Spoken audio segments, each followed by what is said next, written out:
Morning, this is Bill Cohen. We're here on February 11th, 2025 to do the oral history of Robert Watson, aka Bob Watson.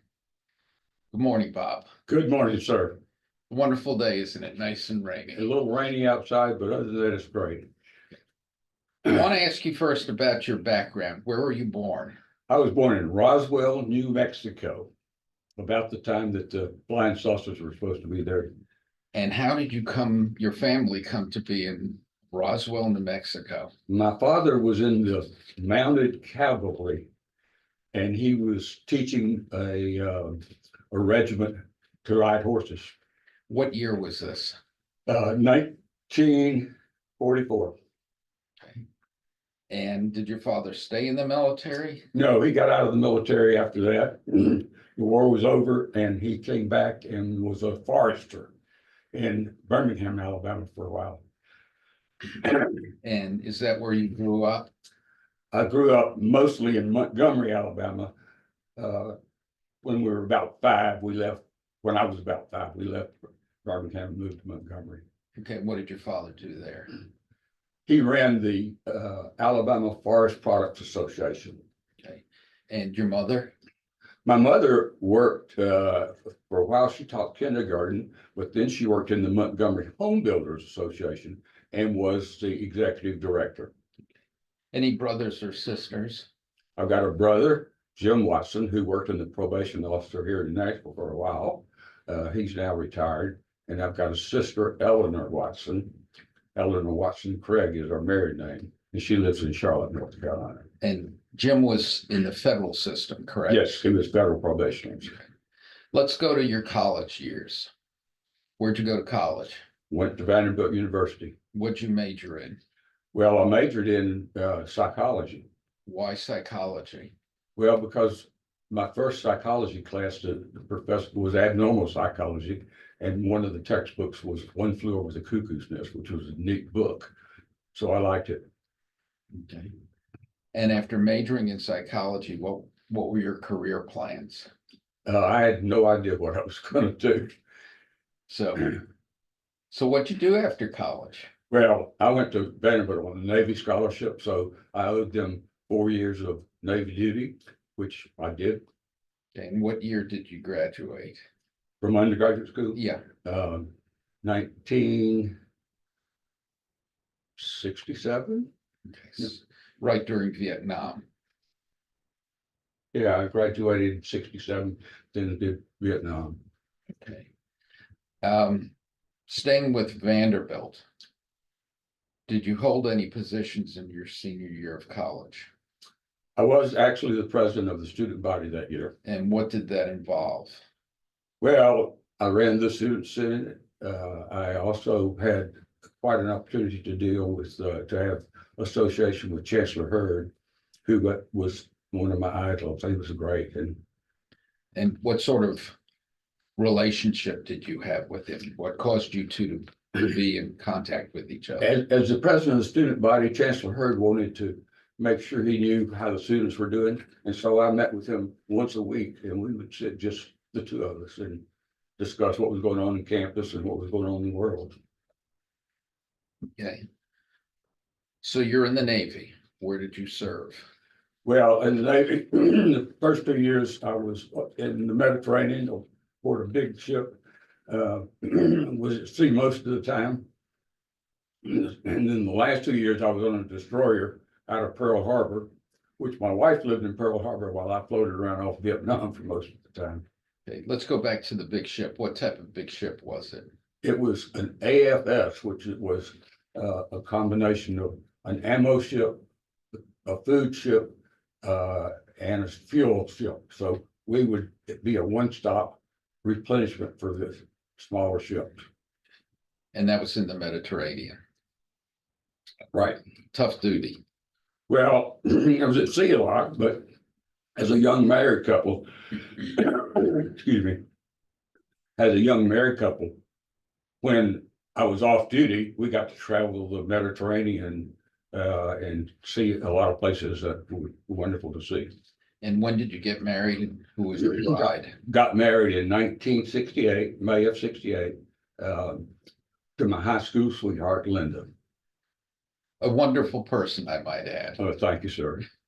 And then you went out run a destroyer for your last 2 years. Off Right. the coast of Vietnam at times. Yes, we did a lot of shore bombardment and a lot of what's called plane guard, where we would steam alongside or in front of the carriers in case a plane went down. What were your specific duties?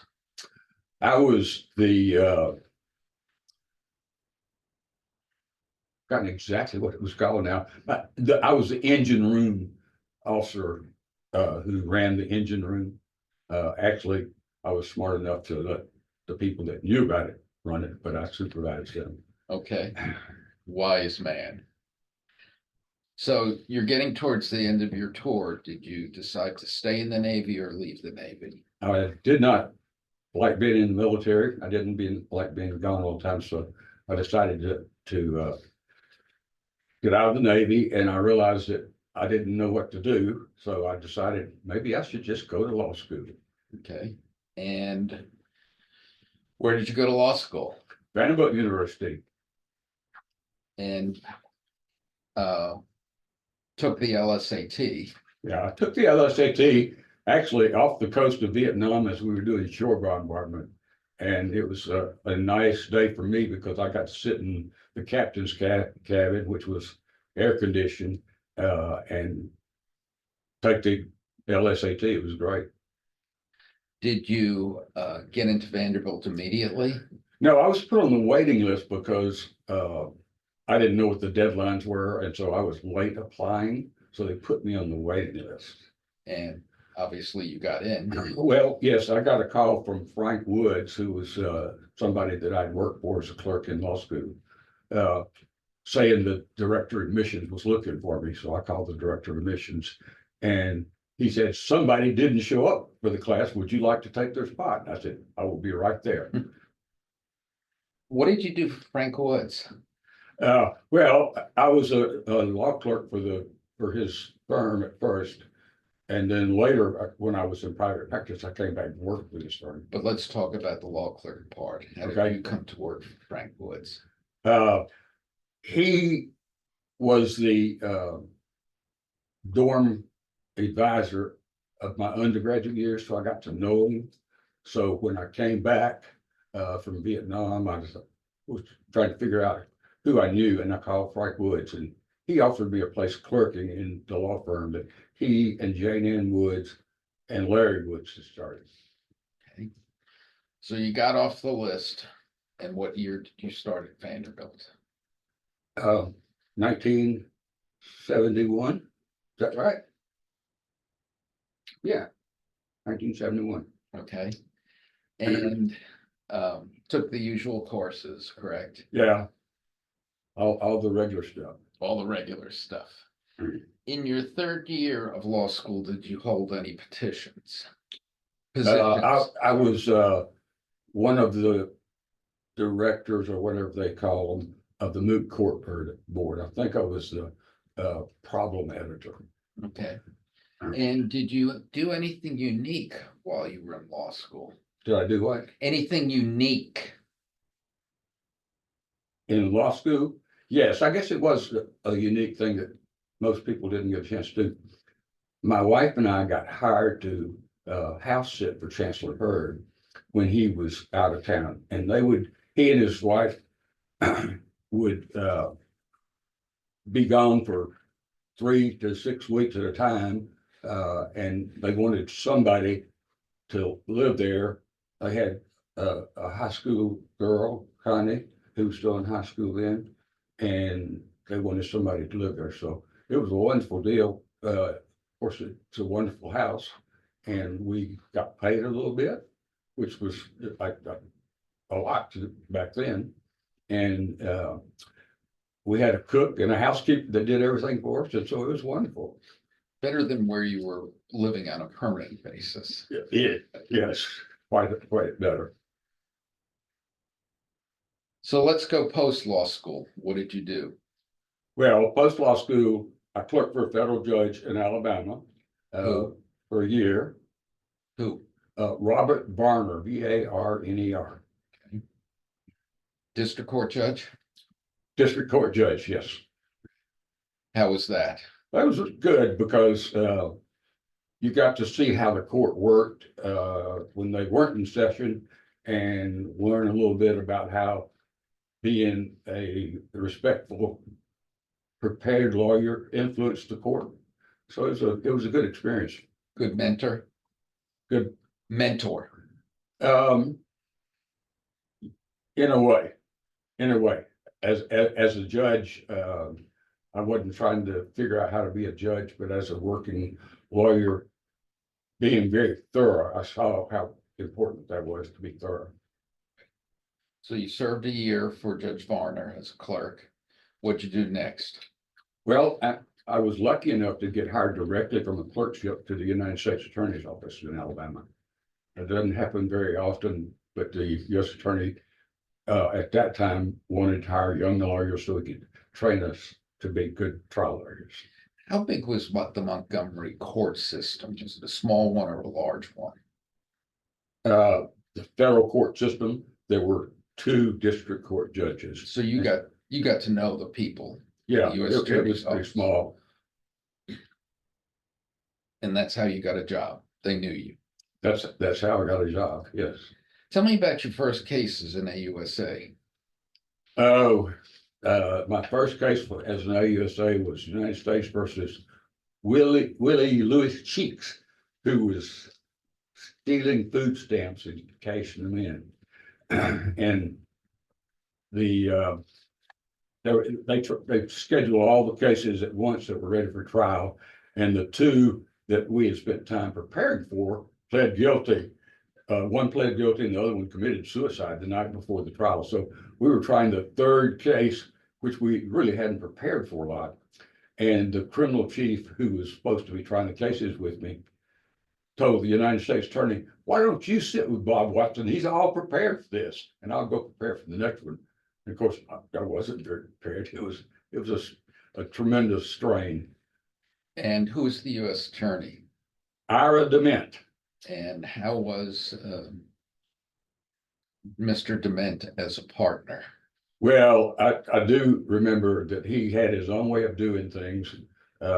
In the first case, he wanted people to stand right by the jury box where you could reach out and touch the jury box. And I wasn't standing exactly where he wanted. I was in the middle of cross-examining somebody. And all of a sudden, he grabbed me from behind by the shoulders and walked me back to where he wanted and patted me on the shoulder. I thought, good gracious, what an awful day to start. And did you win? Yes, we won that case. What type of case was it, if you remember? For him stealing food stamps, it's a That's criminal right. case. You Yeah. mentioned that. Okay. How long did you stay in the U.S. Attorney's office? I stayed in the U.S. Attorney's office in Montgomery for 3 years. What did you do when you left? I transferred to the U.S. Attorney's office here in Nashville. Hal Hardin was going to be the incoming new U.S. Attorney, and he arranged for me to be transferred and be on his staff here. Why did you want to come to Nashville? Oh, we had so many friends here, and we just really liked it from the time I was in law school. We'd always planned to come back. That's you and Linda. Yes. So you come back to the U.S. Attorney's office, and how long did you stay? Actually, I only stayed about 6 months that time because I was waiting for the law firm to be ready for me to come join them for private practice. So the goal was to come to Nashville and to go into private practice. That was my thought. And what was the law firm? It was Woods, Bryan, Woods and Watson. 4 of us, and there were a couple of associates working. And the Woods were? The Woods were Frank Woods, Jane Ann Woods, and Larry Woods. And the Bryan was Jim Bryan, correct? Jim Bryan, yeah. And what sort of work did you do in the law firm? Well, since I had been a U.S. attorney for 3.5 years, I did a lot of criminal work. People would come to see me on criminal. Our law firm building was on the corner of Music Row. And so I did a good bit of entertainment work. And then the rest of it was just wills and contracts and whatever a client needed. You, in the music work, what did you do? Who did you work with? My main client was a promoter in town who promoted big concert series and music events. And young artists as well? Yes, I had several clients who were just getting started in the business, and some that were about halfway started but hadn't risen to fame yet. And you did some civil litigation as well? Yeah, I did a lot of civil litigation. The criminal, did you do both state criminal and federal criminal? Yes, mostly when the state courts were at that time vastly different from the federal courts, and so I didn't really have much experience in state courts. But I did a lot all the way up from general sessions, criminal defense work to circuit court work. It was a good experience. And then on the federal side, you had both court-appointed cases. Yes, I was on the federal public defender's panel for cases that they had a conflict and couldn't represent everybody. So I got appointed to a good number of federal criminal defense. As a matter of fact, you and I had a trial together, didn't you? I believe we did. In fact, you and Judge Trauger were the two assistant U.S. attorneys in front of Judge Morton, and Henry Martin and I represented two brothers for bank robbery. Quite a trial, as I remember. It was quite a trial. The father of our two clients took somebody and walked them over to the second floor window and pointed out how much it would hurt to fall out that window, which was a big consternation in the middle of the trial. It was something else. And I do remember my main defense, because our guys were really pretty bad guys, was to make my client wear long sleeve shirts and keep his hand under the table so that the jury couldn't see all his prison tattoos across his knuckles of profane words. And the result was good for the government. The result was good for the government. We didn't have much of a evidentiary defense. Did you ever come back to the U.S. Attorney's Office in Nashville? Yes, I did. Why? Well, two of my law partners, there were four of us partners in, two of them were married to each other. Frank and Jane Ann had left the practice of law. And the two law partners that were married to each other, the marriage headed south. And so it got to be where it was not a good place to work. So Jim Bryan left, and then shortly after that, I came back to the U.S. Attorney's Office. And who hired you back? Joe Brown. And how did you know Joe Brown? Well, I had met him when I was in the U.S. Attorney's Office back in law school doing stuff. And he was my flight instructor. I got my pilot's license through Joe. And so one day, when we were coming back from flying, I just mentioned, if you ever have an opening, I might be interested again. The next week he called me. Did you work at the U.S. Attorney's Office while you were in law school or intern for them or at all? No, I didn't. I clerked for the private practice law firm. But I knew Joe from going down with the partners in. Okay. And then at that point, it was Nashville office was a relatively small office. Yes, it was a small office. When I was first there, Charles Anderson was U.S. attorney, and there were, I think, 5 of us that were assistants. And how long did you stay at the U.S. Attorney's Office this time? When I was first here, I transferred up here, and Hal Hardin had asked me to stay for a while before I went to private practice. Right, that was So I 6 stayed for months. about 6 months. Right. The second time. The second time I stayed for 20 years. At some point, when you came back, were you doing both civil and criminal work? Yes. Did that change? No, I always did both civil and criminal. Back then, it was not as structured as it is now, and so you could do both. Did you assume any positions of leadership within the U.S. Attorney's Office the second time? Yes, for a good long while, I was a civil chief, which is the attorney that was in charge of all the civil cases. And then for about 2 years, I was the first assistant, which is the number one attorney under the United States attorney that helped the United States attorney. And was that under whose administration? Rich Clifford for a while, and Quentin White. White for a while. Did you work on any committees while you were in the U.S. Attorney's Office the second time?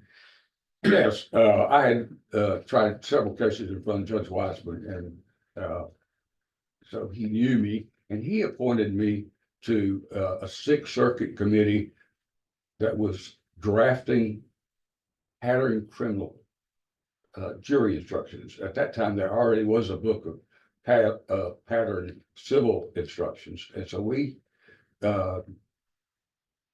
met and with the judges for a year and a half working on it and drafted the criminal jury instructions.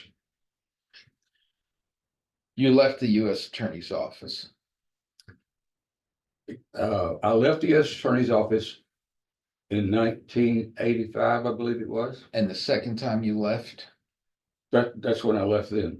No. The second time you left. I went to the airport. Okay, that was in 2005, correct? 2005, yes. Why'd you leave the office? I had just gotten to where I wanted to do something different, and I found out because somebody mentioned it to me that the airport had an opening. So I applied and got selected to go out to the airport. And you were the lawyer for the airport? Yeah, I was the chief legal officer for the airport. And what did the chief legal officer do? I monitored all the many contracts that the airport had with all the airlines, with all the vendors out there. I did that. I did interior work. If there was misbehavior or problems, I had to deal with disciplinary work. It was quite a lot. And I was on the law committee for Airports Council International, which is a national organization. And I worked with that committee quite a bit. Are you responsible for the bad traffic coming into the airport? I did not do that. You also monitored litigation when you hired outside lawyers, Right. correct? Instead of, we only had myself and one other lawyer. And so we didn't handle all the matters that came up because quite a lot did come up. So I would retain outside firms to handle different cases. Torts cases, things of that nature. Yes, somebody slips and falls in the airport, sues the airport. One of the vendors doesn't pay their rent on time and we have to do something. There were just a multitude of various legal issues. So how long did you stay as the chief counsel for the airport? 12 years. And why did you leave? It's time for me to retire. Okay. I've been working a long time. I was 70 something. I decided it's time to leave. We'll talk about retirement in a minute. Let's talk about your family. So you and Linda, do you have any children? I do. We have 2 sons. The oldest son is also an attorney who worked in the federal court clerk's office. And his name is? Jason Watson. He clerked for some of the judges, did he not? He clerked for a number of the judges. He was the first law clerk for Joe Brown when Joe Brown got signed in to be the magistrate judge. And he clerked for several after that. And your other son's name is? Andrew Watson.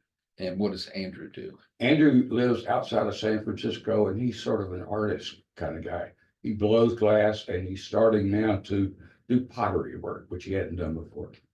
Any grandchildren? We have 3 grandchildren and 1 grandchildren-in-law.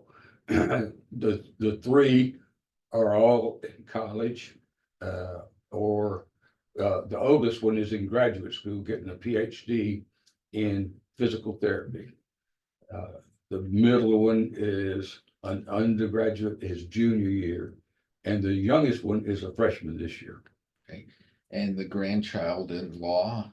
The grandchild-in-law is named Ava, and she is somebody that Andrew and his partner was the daughter of his partner. And so he's become quite close to her, and we've become quite close to her because we visited and they come here. And where's Ava in school or She's finishing high school this year, has applied to colleges, mostly California colleges. I think one in Colorado, but she hasn't decided where she's going yet. Let's talk about activities you did outside of work here in Nashville, both when you were at the U.S. Attorney's Office, at the airport, and now in retirement. Do you do any teaching? I've been teaching at Vanderbilt Law School since about 1992, I think was when I first started. I taught appellate advocacy for the first 3 years, and then I've been teaching trial advocacy since then. Still doing that now. The basic trial ad clause. Right. Basically, run the students through all the segments of the trial, starting with opening statements all the way through closing arguments. And are you team teaching with anyone now? Trey Harwell, who was a student in one of my early classes, and so I got him about 5 years ago to co-teach with me. Did you teach any when you were employed with the Justice Department? Yes, I did. I traveled around the country pretty much and taught a bunch of the Justice Department courses, training the younger assistant U.S. attorneys. Some of the basic courses? Yeah, basic courses, and then we did a bank fraud course, and we did a tax fraud course. We did basically how to try a lawsuit course. It was quite fun. Any involvement of you in any civic organizations here in the Nashville area? Yes, I have worked with the library. I've worked at Rotary, and that gave me an opportunity to work at Second Harvest Food Bank, which I did. I've done volunteers in literacy where I taught adults who did not know how to read, and that was a very interesting thing. Was that through the Nashville Adult Literacy Program? Yes, yes. What made it so interesting? Well, just the scenario. What I remember, one case was a lay minister who couldn't read, and so when he had to do the scripture reading, he had to memorize it, get his wife to tell it to him until he memorized it, and he was so excited when he got to where he could read it himself. Very rewarding. I was very rewarded for that. Any others? One other case that I remember is there was a delivery driver who couldn't read the signs of the roads, and so he had to memorize how to get places. And he got very excited when he could read the roadside. Let's talk about other things you did. Were there any other things? Did you have any involvement with the YMCA? Yes, I worked with the Y. I was on the Y camp board and did that. Worked a lot at Camp Widgiewagon and did a lot of fundraising for the Y when they had their fundraising times. What did you do at the camp? I was on the board of the camp, and we basically met and came up with the rules to govern the camp with, and helped just build it into a much stronger, bigger camp. And did you ever have any involvement with an organization called Bookham? Yes, Bookham, and I still am trying to get back into that since the COVID times, where you go to a grammar school and you take enough books for all the students in the class to have a book, because they're all low income areas. And you would read a book to them, and then you would give each child a book to take home. And it was very rewarding. So let's go to retirement. How long have you been retired? since December of 17. You know the date. The end of December 17, 18, 19, 20, 25. So there we go. What do you do in your retirement? I read a lot of books that I didn't have time to read when I was working. I go to the grocery store. I run the errands that my family needs, and I just enjoy life. Go to lunch with friends? Go to lunch with friends. You and I recently had lunch. It was a good time. Okay.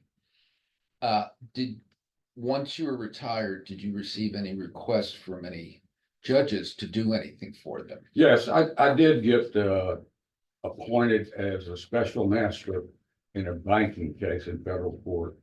There were like 500 documents that the defendant had claimed attorney-client privilege on, and the court hired me to go through each document and make a suggested ruling as to whether they should be protected or not. How long did that take you? I spent about a year doing that, maybe a little bit longer than a year, actually. Very contentious? Beg pardon? Very contentious? Well, it wasn't contentious for me because I was sort of in a vacuum working. The lawyers were very contentious whenever I had to meet with all of them. And so I was sort of the peacekeeper there. Better you than me. Well, I enjoyed doing this. It was quite fun. And you're still teaching at Vanderbilt, I correct? still teach at Vanderbilt, yes. And still continue some of your other outside activities. Yes. It's quite fun. Good. Anything else you want to add? No, I'm happy to be here, happy to still be healthy and enjoying life. And being a part of the NBA? Being part of the NBA, absolutely. Well, thank you, Bob. Thank you, Mr. Cohen. And that ends this interrogation. I